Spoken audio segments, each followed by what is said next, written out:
Hey, welcome back to the show. wendirenay here. I'm so excited to have Dr. Ryan Lee on our show. I have been very fortunate to have found him through YouTube, through the ExJw community. It is extremely important to talk about mental health. And I wanted to bring on Dr. Ryan Lee. Not only is he a PSYD, but Ryan is also an ExJw. And if anybody understands what it is that those who encounter narcissistic abuse and abuse at the hands of high control religion, he does. More importantly, he's also here to help and offer some wisdom. So we're really thankful to have him here.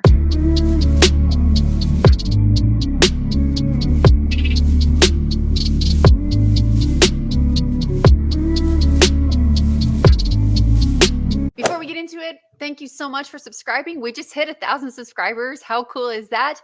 Please don't forget to hit that subscribe button and also hit that little bell at the top because that lets you know whenever I post something, you'll be the first to know.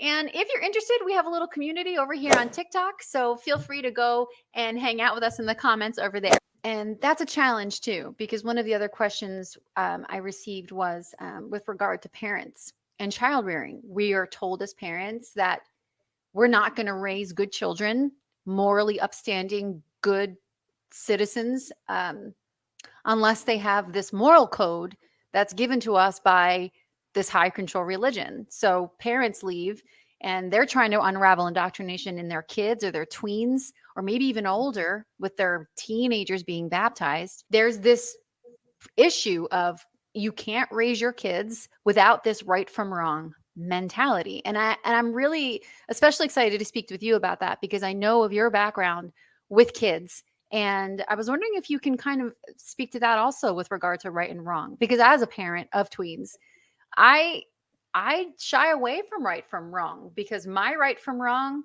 outside of the obvious things may not be their right from wrong. So I was wondering if you can kind of advise according to that issue is huge right now in the community. Yeah, I hear that one a lot. Okay, so first, I'll just say a couple things.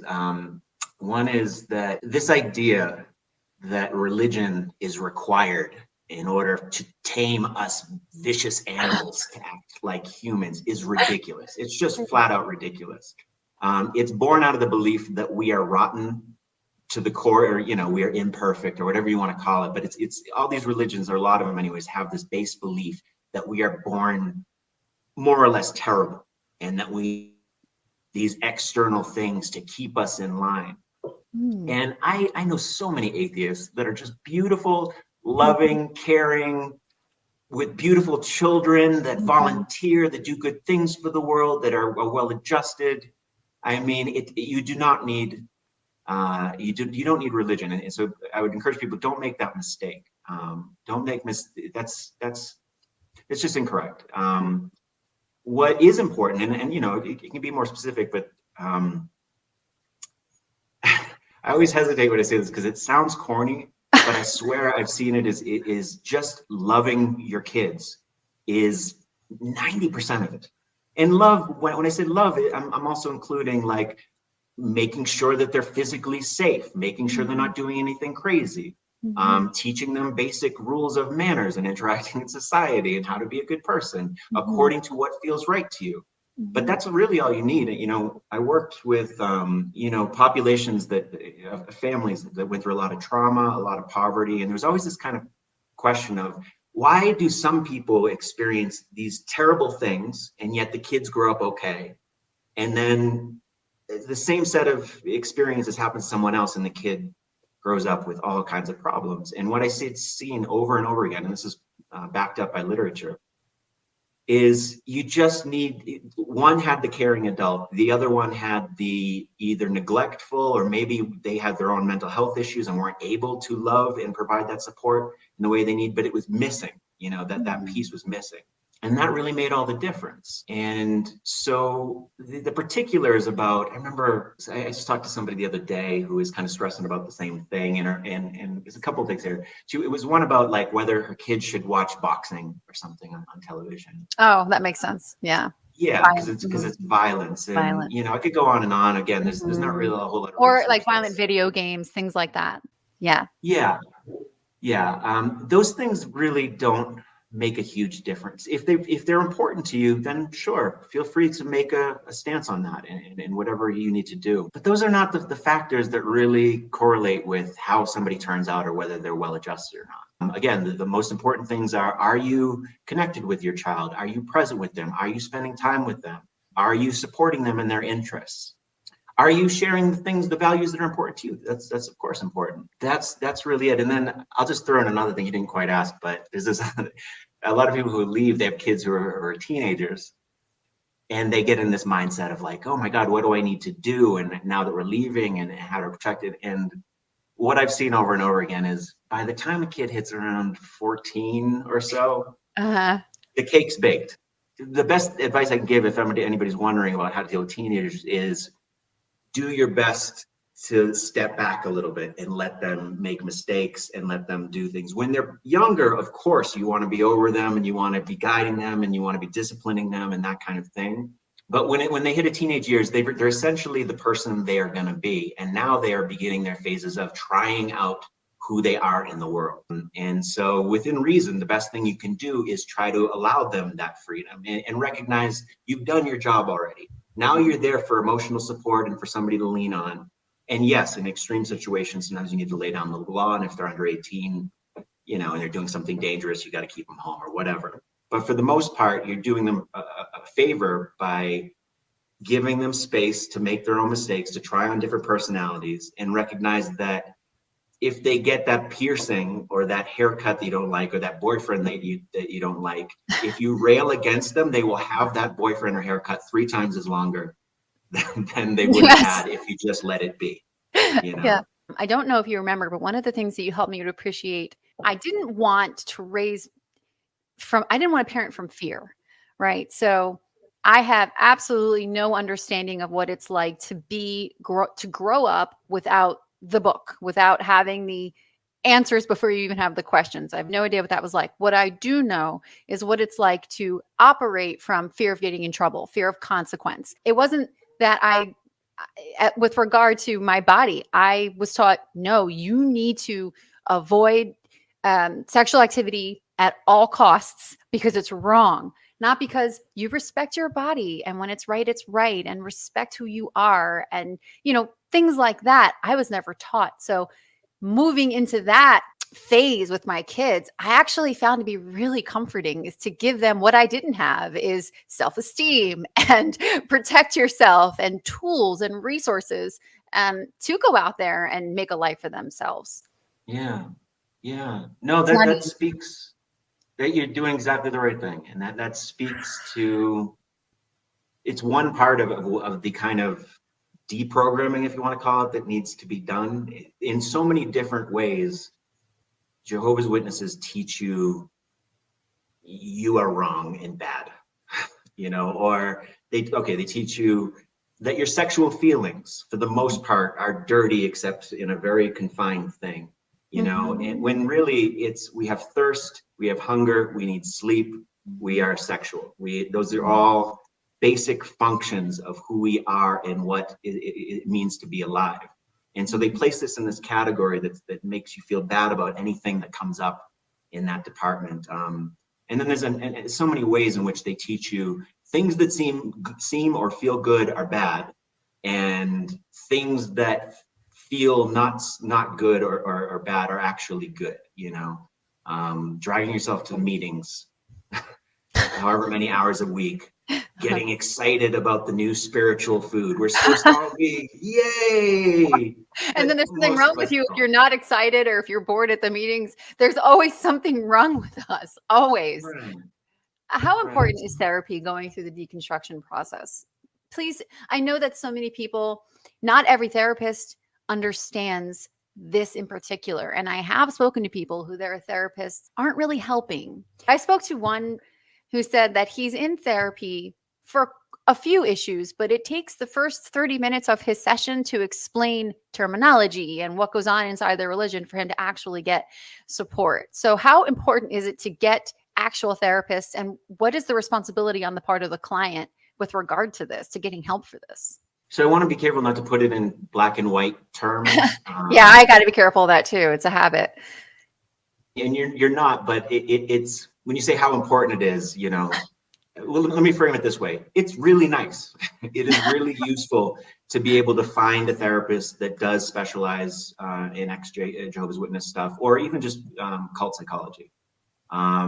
It is super useful. It can make a big difference. It saves a lot of explaining. I know a big part of it when my clients, that's what they give me feedback about. Like, it's so nice to not have to explain what a ministerial servant is or whatever, and just be able to use the language and just get to it, It's really nice. So there's that level. There's the sort of knowing about Jehovah's Witnesses, but it's still really good if they have a basic understanding of how cults work. I know some people are a little uncomfortable with that idea. I don't want to push that word on anybody that doesn't feel it, but for all intents and purposes, they do match most of the criteria. And that is a sort of, there's a structure and there's a way it affects people. And, people who are ex-Mormons have a lot of similarities with people who are ex-Jehovah's Witnesses, that kind of thing. So it is useful. It is really useful. And if you can do it, I highly recommend finding somebody. That said, there's not a whole lot of therapists out there that specialize in that area, particularly not for ex-Jehovah's Witnesses. So don't get hung up on the idea that it has to be that.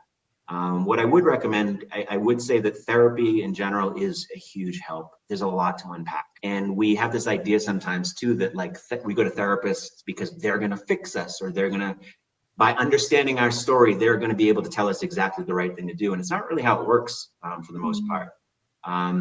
Ideally, what's happening is a therapist is creating a space for you to figure out your stuff. It is helping you ask questions that you can consider and ponder, and together piece together, what do you think about this? What's going to be the best thing for you? And so what you really want to look for if you go for a therapist, a couple of things. Number one, right at the top, is make sure you like this person. And you will know by the end of one session if you like this person. Yeah. If you leave that session going, I don't know, they're all right, they don't feel like they connect to you totally, but they're okay, don't keep going. Find somebody else. That's an important part of the process. You shop around a little bit. And when you find that person that you feel like, they get me, or I felt really safe or held by them, that's the place to start, because that's the foundation for which you're going to build everything else you do with them on. And then ideally, other things you want to look for is, even if they don't know about the witnesses or cults, are they willing to learn a little bit? Maybe they don't have the time to necessarily go read a whole book or whatever on it, but are they inquisitive? Are they wanting to understand the connections? And are they curious about ways of supporting you and addressing issues related to that? I have been some therapists who are good therapists, but when the Jehovah's Witness stuff came up, they kind of didn't know what to do with it. And that's fine, but they also didn't seem to make much of an effort to try to figure it out a little bit.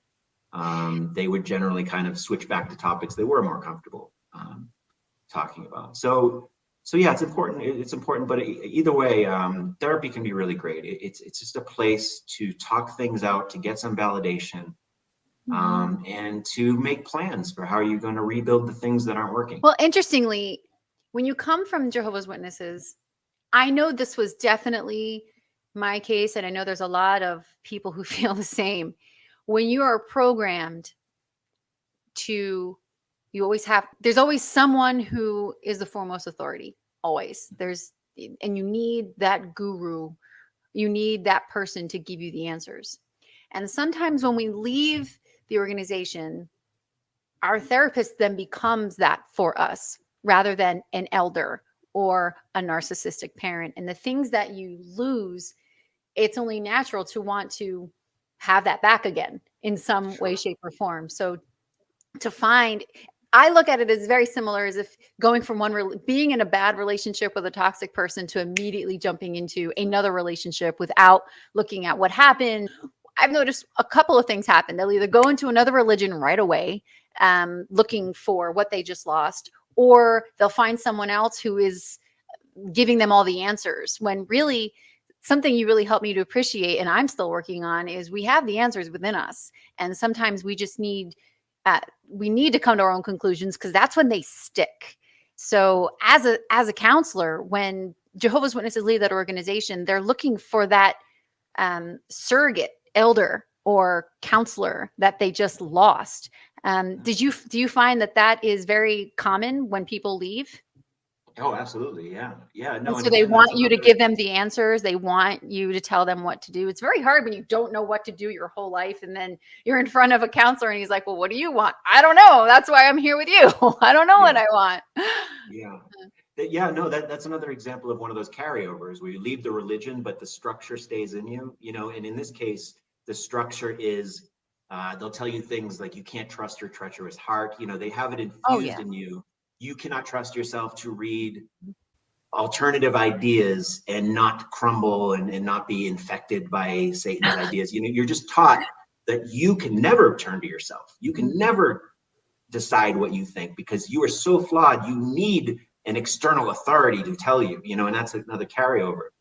And yeah, like you said, I see a lot of people will go into the religions. And again, if that's working for them, fine. Well, it seems that needing external validation is very common. You actually educated me on that. Was one of my things, is a constantly needing external validation. Like, is it me or what do you think of this? What are you eating? I'll eat that. You look good. I'll do what you're doing, Right. And what are some ways in which someone, I know it's not a quick fix, but someone, I think it's important just to have awareness of and giving things words, like external validation for me realized, oh, that's what I'm looking for when I'm saying, what do you think of this? Because I don't trust myself. So all of the things, that's why I think therapy is also very important, is because you start to realize neuroplasticity. You can rewire your brain. And I want to frame everything in positivity here. So when it comes to rewiring your brain after years or decades, because remember, we're talking about people who turn down educations, turn down careers, or probably living on limited means. Can you speak a little bit about what rewiring the brain looks like, and how do we know we're healing from the trauma that is in high control religion and this form of abuse, really? You brought something about validation and that Yeah. need for validation and seeking externally. And I think one of the things that's really important is to, again, recognize this is not a black and white thing. We all need validation to some extent, but it's really the quality and the kind of validation we're looking for. If you find yourself looking for an all-encompassing structure to just tell you how to live your life, again, if that's what feels good for you, okay. But generally speaking, you're just trading one thing for another, So, when people come to see me, I try to be really careful. I do have my own ideas. I do have my own impressions, and I try to, make sure that I'm careful at labeling that. If I share that, I will say, this is an opinion. This is what I've come to. But yeah, there's nothing wrong with that. And I guess it's just good to keep in mind, what kind of validation are you seeking? Ideally, I would hope people look for validation that they can trust themselves, validation that their intuition is correct, validation that they have very good reason to have struggled for so many years in Jehovah's Witnesses, and validation that it's okay that they're falling apart right now, because that's what happens when you lose your family. Validation that you are okay and everything is okay and everything is a process, and validation that you can trust yourself, and to use that context as a vehicle for learning how to trust yourself little by little and figuring out how you really feel. And knowing who to trust. For example, as a woman, and you're basically just kind of primed to be a wife, be a mom, and that's it. And so you're kind of deluded just to this wife in the organization. And so when you leave, I think sometimes because we're raised in the organization, we're given steps and we're looking for those steps. Like, I like that you use the word carryover. That makes so much sense in me. It just connects. So how do you know who to trust when it comes to these things? Because you already don't trust the people you left. Yeah. You're taught to mistrust the world. And I have the experience of having a therapist in the organization. And I know people who have therapists that are Jehovah's Witnesses, which blows my mind, by the way. Yeah. So how do you know this? How do you learn this? It's a really good question. I have a couple of answers. I'll start with, again, what is something that I feel is true, but could be labeled as an opinion, is it's good to start with an acceptance that nobody knows what's going on. And what I mean by that is we have this idea, again, this is a carryover from Jehovah's Witnesses. Yeah, it is. There's an answer, there's an authority, there's a person who has it all figured out and they just need to lay it out for you. The reality is, we don't know why we're here. Nobody alive has really died and experienced that and come back. Nobody really remembers now. And again, I know some people have had certain spiritual experiences. I don't want to take that away from them. And if that's their experience, great. But for the most of us, we don't know why. We're just sort of figuring out as we go. We kind of look around and we go, that seems like a good idea. I'll try that. That feels good. I'll keep that. That feels bad. I won't keep that. You know, that's really all it is. And that can feel a little scary, but that's just how it is. And that's okay. It's okay. So I really would go heavy on, if it feels good, then it's good. Trusting your intuition. Yeah. If you talk to somebody and there's something that feels off about it, or you feel like they're trying to push something on you, that's a big one. If you feel someone's trying to push something on you, that's usually a red flag. Happy people do not need to push things on other people. You know, if they speak to you and their words resonate in your heart, and maybe you don't even know why, but they just feels right, go with that. And even at that, sometimes you may adopt someone else's point of view on something, and it may work for you a little while, and then maybe it stops working because you develop other information and learn and grow, and it's just no longer useful. So it's good to just adapt this idea of trying things out. And then here's the other thing is, even though we don't want to get burned, getting burned is part of the process. That's how we learn. Sometimes we go, I don't know about this guy, but I'm going to try anyways.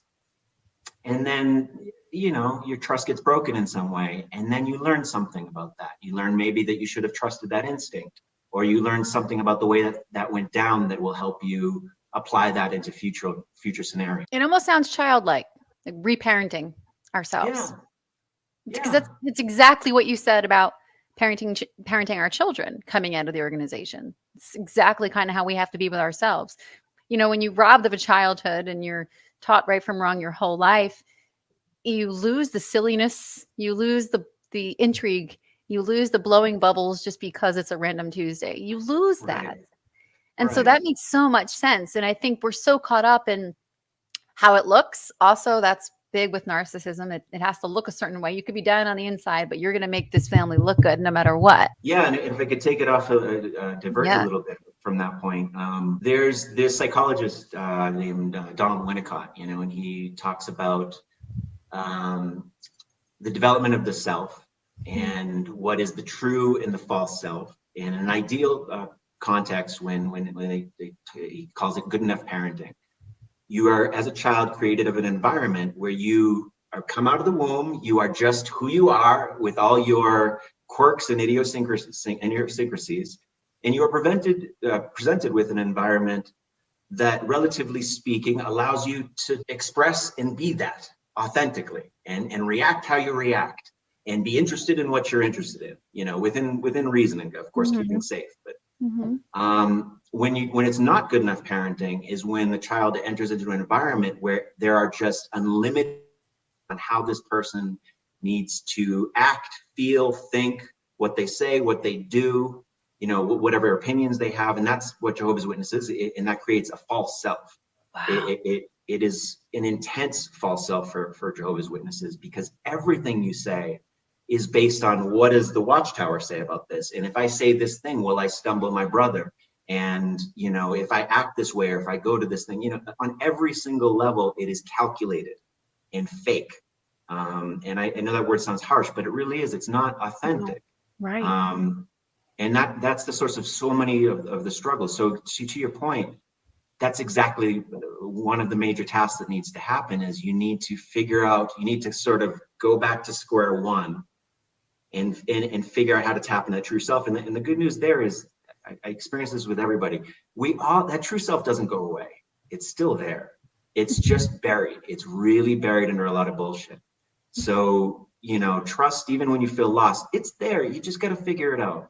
You just got to do things and see what lights up that true self. And when that true self comes up, make space for it, you know, and then it'll eventually emerge, you know.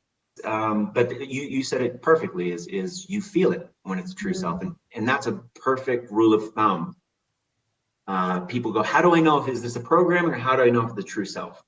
The true self doesn't always feel super happy and good, but it feels calm and centered. It feels certain in what it is. And so when you found yourself in a situation where you're like up in your head and you're trying like, but this, and but what about that, and either or, and pros and cons, and you just feel stuck, chances are you're stuck in the mind, stuck in programming. You're not stuck in your true self. Your true self, when you tap into it, it knows what it needs.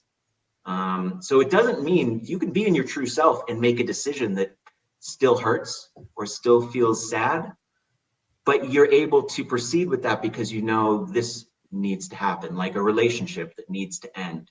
No matter how bad it is, you know it's not good for you. And yes, you're going to be sad about it, but you can move forward because your true self knows this is not good for me. And the true self could be triumphant because you're doing what's right for that internal person. Yeah, so I can say a few things about resilience.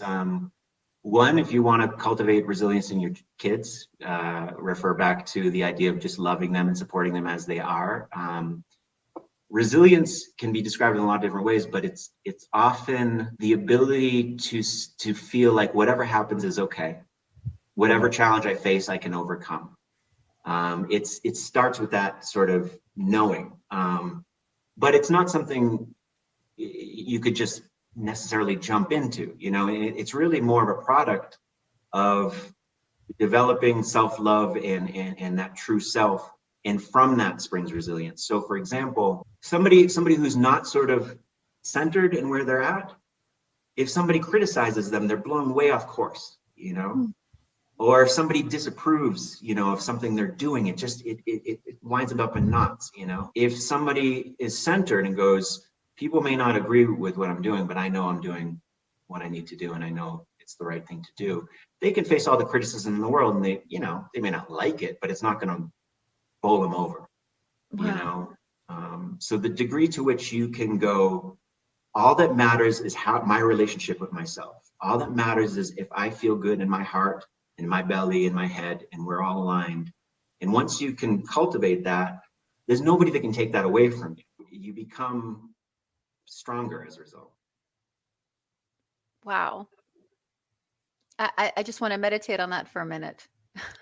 And speaking of meditation, one of the things I greatly appreciate about you is you come from a more holistic perspective. I love the word alignment. You've used that a lot. Yeah, so meditation is one of the tools I use and recommend to my clients, and I find it to be really useful. I think it can be useful, particularly for Jehovah's Witnesses, because like all people, we're so caught up in the mind, and we're so caught up on evaluating and analyzing and trying to sort this and that, right and wrong, and just trying to figure things out intellectually. And meditation is about the practice of just stepping away from that for just 10 damn minutes, you know. Yeah. From the moment we wake, the moment we go to sleep, we're just churning. While some religions may use meditation, in its essence, it's not a religious practice necessarily. Some people may call it a spiritual practice. You know, it's definitely something I found super helpful, and I have a sort of angle on how I approach it. So one of the things is when people start meditation, in fact, I'll speak to the fact that a lot of ExJw Witnesses already have a built-in hesitation because they're told this is something, a tool of the devil, or same thing with yoga and that kind of thing. Yeah.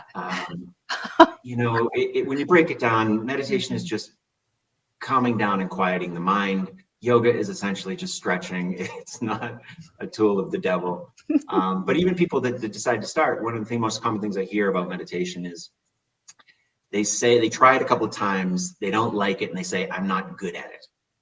And this is a good place to start, because here's the thing, nobody is good at meditation. And what they mean by that usually is, they believe that the goal of meditation is stopping the mind, is to make it stop. And when they encounter it and try to do it, they can't do it. And so they get disappointed. And the truth of it is, unless you're going to be a monk and spend 30 years on the top of a mountain by yourself doing nothing but meditation, don't get it in your head that you're going to stop your mind. Your mind is going to always keep going. This is not about killing it or stopping it. It's about exercising the ability to detach, even if temporarily, from the mind. Usually our mind is always running and we're kind of the puppets of the mind. We're just always reacting.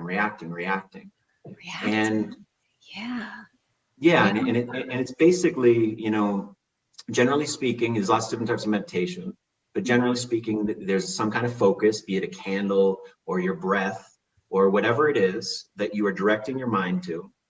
And this is how it looks like. Let's say if it's your breath. For somebody sitting down, they're going to sit down, they're going to go, okay, I'm going to just focus on my breath, in and out. I'm breathing in. What was that thing that I was supposed to do today? There was something on my list that I forget. Oh, I'm thinking. Bring it back. I'm breathing out. That woman I saw at the market the other day, she gave me a funny look, and it's like, it's just this repeated process of the mind will immediately start pulling you here. And as soon as you recognize it, you just go right back here.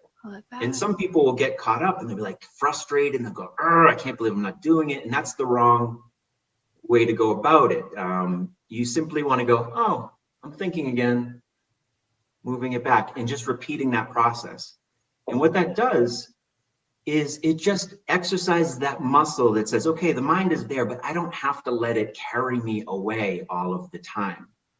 And this is especially useful when we start working on things like guilt. Once you get to a point where you recognize this guilt is just bad programming, it's not something that's truly me, then you get into the practice of going, oh, look at that. My mind is trying to make me feel guilty right now.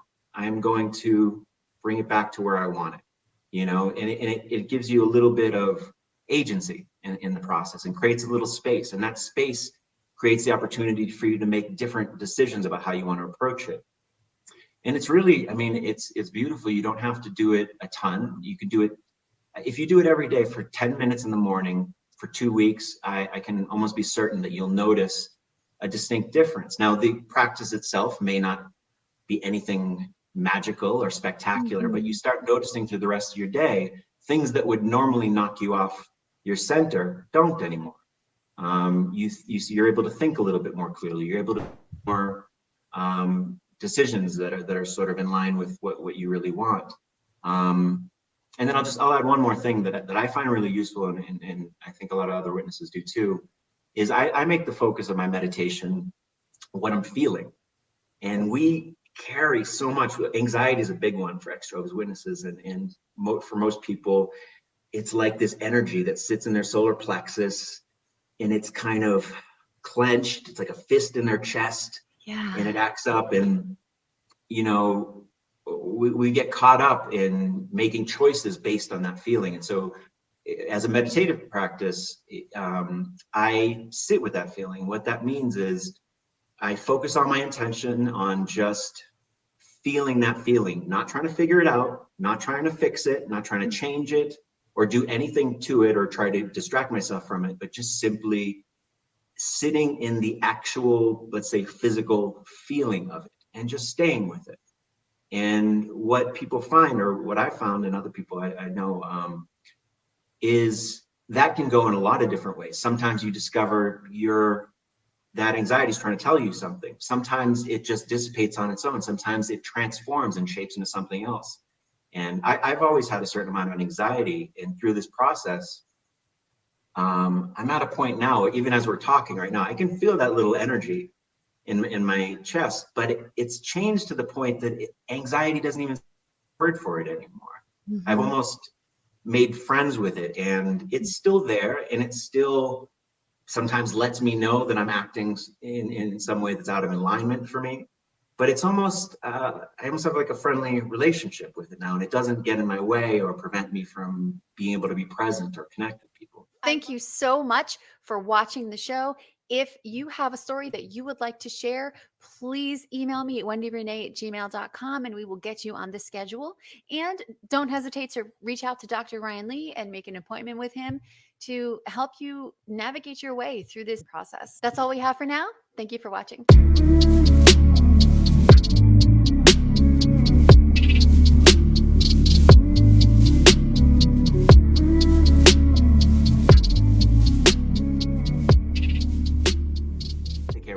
awesome was that? Thank you so much for watching the show. If you have a story that you would like to share, please email me at wendirenay@gmail.com and we will get you on the schedule. And don't hesitate to reach out to Dr. Ryan Lee and make an appointment with him to help you navigate your way through this process. That's all we have for now. Thank you for watching.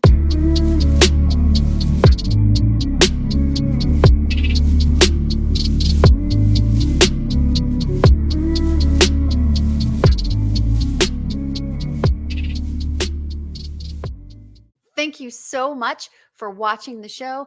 If you have a story that you would like to share, please email me at wendirenay@gmail.com and we will get you on the schedule. And don't hesitate to reach out to Dr. Ryan Lee and make an appointment with him to help you navigate your way through this process. That's all we have for now. Thank you for watching.